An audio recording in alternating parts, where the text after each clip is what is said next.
आज हमारे सामने हैं जो वेदांत गुरु हैं स्वामी ये चिन्मय मिशन के श्रीमती कंचन दासवानी जी, जो एक ग्रस्त साधक हैं और पूरा जो वेदांत की शिक्षा का प्रचार प्रसार पूरे विश्व में कर रही हैं। और हमारा परम सौभाग्य है कि उनके द्वारा तपोगंगा ध्यान कुटीर की स्थापना गंगोत्री क्षेत्र में की गई है, जिससे लोगों को पूरे विश्व में ज्ञान का प्रचार प्रसार जो है, जो सदगुरु तपोवन महाराज जी, चिन्मयानंद जी, स्वामी सुंदरानंद जी से जो एक ज्ञान की श्रृंखला चल रही है, वो पूरे विश्व भर में फिर से फैल रही है।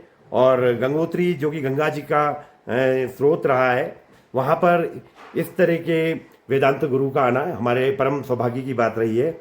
माता जी हरिओम। हरिओम हरिओम।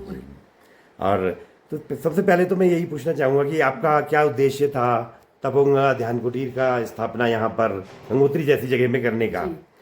ऐसा है कि कुछ साल पहले मैं तो केवल एक साधारण सी साधक हूँ, साधिका हूँ। तो मैं आई थी कुछ साल पहले जब परम पूज्य स्वामी स्वरूप सुंदरानंद जी ने अपना शरीर छोड़ा था। तो उस साल मैं गंगोत्री आई बस अपना प्रणाम करने उनको। शीतकाल का समय था। मैंने सोचा था कि चलो एक रात आऊंगी, बस स्वामी जी को प्रणाम करके निकल जाती हूँ यहाँ से। पर पता नहीं क्या प्रेरणा आई, शायद स्वामी जी खुद चाहते थे कि मैं कुछ दिन रुकूं। तो उस समय मैं करीब 1 महीने तक रुकी थी वहीं पर उनके ही आश्रम में। और वो 1 महीना मेरे ज़िंदगी में बहुत परिवर्तन लेकर आया जी। और उसके लिए मैंने देखा कि मेरा खुद का कुछ करना नहीं था जी, ये एक क्षेत्र का प्रभाव था जी। तो मुझे क्या उस समय ज्ञात हुआ कि यहाँ पे जो एक असली साधक अगर यहाँ पर आना चाहे, उसको बिना कुछ ज़्यादा प्रयत्न किए बिना कुछ ना कुछ जरूर प्राप्त होगा। मतलब उस समय आपको ऐसा लग रहा था सूक्ष्म शक्तियाँ आपसे मतलब बात कर रही हो, या उनका आभास आपको यहाँ पर हुआ? कुछ समझ में नहीं आया जी, पर कुछ हुआ जी। अब ये मैं बता नहीं सकती क्या हुआ, लेकिन कुछ हुआ। तो तभी ये दैवीय प्रेरणा आई मन में कि हाँ, यहाँ पर रह के साधना करना उस समय चाहिए। मुझे यही लगा कि मैं एक महिला हूँ जी। और मेरी तरह बहुत सी महिलाएं हैं इस दुनिया में जो बहुत अच्छी अच्छी साधिका हैं जी।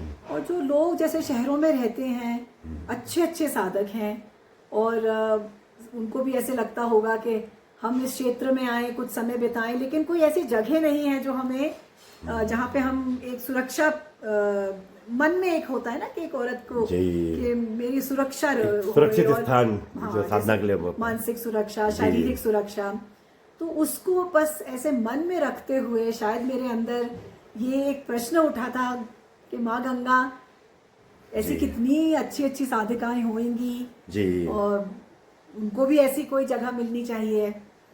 तो बस उसी से देखिए माँ की प्रेरणा से हमें ये जगह मिल गई और बहुत ही कम समय में ये जगह बन गई और ये बहुत ही सुंदर जगह है। माँ की बहुत कृपा है इस जगह में जी। और बस और क्या कह सकती हूँ। तो मतलब इसका उद्देश्य यही था कि जो महिला साधकों को मतलब एक सुरक्षित स्थान मिले। जी बिल्कुल बिल्कुल जी जी हाँ और यही है। आपने फिर इसके बाद किस तरह का परिवर्तन यहाँ पे पाया, जो बाद में भी आप गंगोत्री क्षेत्र में साधना कर रहे हैं और जगह भी आप साधना करते हैं, तो क्या मतलब आपको लगा कि यहाँ पे मतलब हुआ है? यहाँ पे एक ऐसा है कि कुछ तो है जी बिल्कुल। कुछ और जो है वो जैसे कि हमारा माइंड अंडरस्टैंड नहीं कर सकता है जी बिल्कुल। पर आप यहाँ जितना समय रहेंगे जी, आपको ऑटोमेटिकली अपने अंदर जैसे गहराई में आप पहुँच सकते हो जी। तो और ये माँ की प्रेजेंस तो बस ऑल अराउंड है यहाँ पर, जैसे गंगा जी का स्थान में। बिल्कुल मतलब वो तो एक अनमिसेबल चीज है। अच्छा, क्या कारण था कि आप गंगा जी से इतना प्रभावित हुए यहाँ पर? शायद पूर्व जन्म का कुछ संबंध तो होगा ही बिल्कुल कि माँ ने अपने इतने सानिध्य में बुला लिया जी। तो ये ना तो मेरा माइंड समझ पाएगा, लेकिन माँ से बहुत प्रेम है और इस हिमालयन पर्वत से बहुत प्रेम है जी। तो बस हम लोग आ गए यहाँ। नहीं, बहुत ही अच्छा। और साथ में आपके द्वारा सामाजिक काम भी आप लोग कर रहे हैं इस क्षेत्र में, तो आप क्या कहना चाहिए, सेवा को आप किस तरह देखते हैं आध्यात्मिक पथ में? सेवा मतलब तो आध्यात्मिक राह पे। हाँ, सेवा एक बहुत इंटेग्रल पार्ट है जी। आपके स्पिरिचुअल एवोल्यूशन के लिए, जी क्योंकि वही सेवा जो असली जी सेवा से जो है हमारे बहुत जो अहंकारी कर्म होते हैं वो जी कटते हैं। जी तो जैसे गीता जी में कहा गया है कि जी। सबसे पहले उपदेश है कर्मयोग। कर्मयोग है। कर्म योग से जो है सबसे पहला चरण जो आध्यात्मिक यात्रा में जाता है वो है कर्म जी। करो, जी निस्वार्थ कर्म करो। हम्म बस। जी। और आजकल की परिस्थिति में जैसे हम देख रहे हैं पूरा अनिश्चितता का माहौल है, ग्लोबल टर्मोइल भी हमें देखने को मिलता है। उस समय आप क्या पाते हैं कि अध्यात्म किस तरह की भूमिका अदा कर सकता है जी। एक मतलब इंसान के जीवन में एक पीसफुलनेस लाने के लिए, शांति लाने के लिए? क्या? वो ऐसा है, जितना ज्यादा बाहर हिलेगा जी उतना ज्यादा आपको देखना है आप कितने स्थिर हो, जी बिल्कुल। है ना। तो ये एक actually it's a test of faith, जी बिल्कुल it's a test of where you are. बिल्कुल। हाँ, तो पूरी परीक्षा है एक विश्वास ये की। एक विश्व परीक्षा है, जी बिल्कुल। क्योंकि जितना जितना ज्यादा बाहर हलचल मच रही है जी हमें देखना है हम अंदर से कितने स्थिर हैं, बिल्कुल। और वही स्थिरता को हम पकड़ के जी अगर हम एक कलेक्टिवली, जैसे कि हम लोग जी अब इस टर्ब्यूलेंट टाइम्स में भी जी अगर जितने भी आध्यात्मिक लोग हैं वो क्या कर रहे हैं, वो जी। जो है अपने फाउंडेशन को पकड़ के बैठे हैं, प्रार्थना द्वारा, जी मंत्रोच्चारण द्वारा, जो भी अपनी साधना जो भी द्वारा। अपनी साधना कर तो इसमें हम लोग को ही एक बिल्कुल। अपने आप से मिलने का वो मौका मिलता है कि हम किस पर खड़े हैं, जी हम शक्ति पे खड़े हैं या हम भय पे खड़े हैं। बिल्कुल। तो जी तो आपको क्या लगता है, मतलब आम आदमी के लिए आप क्या कहना चाहेंगे जो ग्रस्त लोग हैं और इस तरह के भयावह वातावरण में थोड़ा डर भी जाते हैं जी, कि क्या अनिश्चितता है, कैसे होगा, कहीं और माहौल मतलब बहुत बड़े ना, तो उसमें क्या उनका मतलब वो होना चाहिए, एटीट्यूड होना चाहिए, किस तरह से वो अपने? प्रार्थना जी बहुत इम्पोर्टेंट है, प्रार्थना बहुत। और इस समय तो कहते भी हैं जी। कि कलयुग में नाम आधारा है। हाँ, जी, तो जैसे जी, जाप बिल्कुल। करना, जी मैम। प्रार्थना करना, ये तो बहुत इम्पोर्टेंट है। जी तो हम इतनी बुरी तो ये तरह हर भटक किसी के लिए, जाएंगे। जी बिल्कुल, और हर एक आम आदमी के लिए बहुत कठिन साधना करना तो बड़ा टफ होता है। नहीं, नाम जाप जी बहुत अच्छा है, जी और आप प्रार्थना करिए, नाम जाप करिए, जी ये आपको स्थिर करेगा, ये स्थिरता लगे। है ना। जप जो है आपके मन को स्थिर करता है, जी और यही तो सबसे पहले हमें चाहिए कि मन स्थिर हो जाए।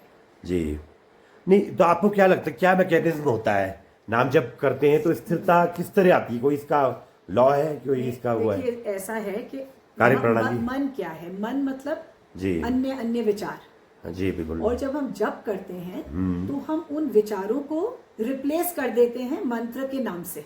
जी तो अभी क्या है कि मेरा मन 10 दिशाओं में भाग रहा है, बिल्कुल। हम ये कह रहे हैं अरे आज का मौसम कैसा है, जी आज की सूचना क्या है दुनिया में, जी, बिल्कुल। मेरे परिवार में क्या हो रहा है, इस देश का क्या हाल होगा, ये सब अलग अलग दिशाओं में हमारे अलग ख्याल अलग जा प्रकार रहे के हैं। थॉट्स आते हैं। अब उसी मन को जी अगर आप एकाग्र करके जी। एक नाम पे ले आओ, जी ओम नमः शिवाय, जी ओम नमः शिवाय, ओम नमः शिवाय, या कोई भी आपका जी, कोई भी, मनपसंद जी। मंत्र, तो आपने हर एक ख्याल को इस मंत्र के नाम से जी। रिप्लेस कर दिया। बिल्कुल। फिर जैसे जैसे आप एक ही जाप करते रहोगे आपका मन एकाग्र होता जाएगा, फिर वो और थॉट्स दूर हो जाएंगे। सब थॉट्स जो हैं वो निकल जाएंगे, और आपका ये जो सिर्फ एक जो मंत्र का जो थॉट जी। है वो आपका रह जाएगा। जी। तो इससे स्थिरता आएगी और स्थिर होगा तो जी। वो अच्छे कर्म होंगे फिर। जी जी जी बिल्कुल, बहुत ही अच्छा। और फिर लास्ट में मैं ये कहना चाहूँगा जो ग्रस्त महिलाएं हैं जी। वो खासकर भारत में, हमारे भारतीय वातावरण में वो एक्सप्रेसिव नहीं हो पाती, तो वो उनका किस तरह आध्यात्मिक जीवन आगे बढ़े, इसके लिए क्या कहना चाहिए? और क्या आप आगे मतलब कम से कम हमारा जो उत्तराखंड का क्षेत्र है, मतलब हिमालय का क्षेत्र है, क्या आपका इसमें विचार है कि आगे किस तरह आप कुछ काम करना चाहेंगे यहाँ पर? जी। देखो, ज्यादा बोलना भी अच्छा नहीं, जी कम बोलना भी अच्छा नहीं, जी बिल्कुल। हाँ है ना। तो ये जो हमारे अंदर एक वाक शक्ति है, जी जो एक बोलने की शक्ति है, उसको जो है हमें बैलेंस में लाना है। जी सही समय पे सही वचन जी जो है वो बहुत ज़रूरी होते हैं। बिल्कुल हमें अपनी आवाज़ दबानी नहीं है, क्योंकि जी। अगर हम आवाज़ दबाते हैं तो बीमारियां आती हैं। जी जब हम बहुत ज़्यादा बोलते हैं जी तो भी बीमारियां आती हैं। जी तो हमें जो है सोच समझ के जी बात करनी चाहिए, समय समय से सही जी। बात। तो इस तरह महिलाएं मतलब अगर बैलेंस्ड अप्रोच से चलें हाँ। तो अपने आध्यात्मिक मार्ग में भी आगे बढ़ेगी वो। बिल्कुल बिल्कुल। जी जैसे जैसे डर खत्म होगा ना, जी वैसे वैसे हमारे वचन जो है ना अपने आप मधुर मधुर वचन निकलने लगेंगे। जी बिल्कुल। हाँ मतलब एक भीतर का भय है जो हाँ। यहाँ पर आपने देखा कि वो महिलाओं में व्याप्त हो रहा जी है। जी जी। महिलाएं या मतलब यहाँ के लोगों में भी। जी तो एक अध्यात्म का मार्ग ही आप बताते हैं वही। वो तो एक ही। जी और बिल्कुल। इतने इतने सुंदर क्षेत्र में अगर कोई बैठ के डर रहा है जी तो वो हिमालयस का या गंगा जी का जी तो बिल्कुल। वो प्रभाव नहीं ले रहा है ना। नहीं और डर का मूल कारण क्या होता है आपको क्या लगा कि इसमें। देखो, डर का मूल कारण यही है कि मुझे अपनी इच्छाओं, जी मेरी कोई इच्छा पूर्ण नहीं हो रही है, जी इस कारण ही मुझे डर लग रहा है। हम्म, तो वैसे डर जो है वो स्वाभाविक है।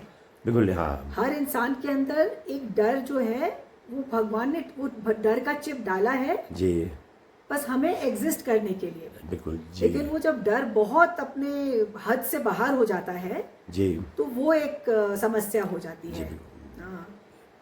अच्छा आप क्या कहना चाहिए तपोगंगा ध्यान कुटीर में आके साधना के लिए आ सकते हैं लोग और किस तरह का वातावरण मतलब। जी, यहाँ पे अगर आप सच्ची साधक हो, जी। ये कोई ऐसे घूमने फिरने वाली जगह नहीं है। जी ये सिर्फ अगर कोई सच्ची साधक हो तो वो मेरी परमिशन लेके, जी मेरे से बात करके जी तभी उसको यहाँ पे रहने की परमिशन मिल बिल्कुल। सकती है। और अपने साधना पथ में आगे वो बिल्कुल। बढ़ सकते हैं। जी बिल्कुल।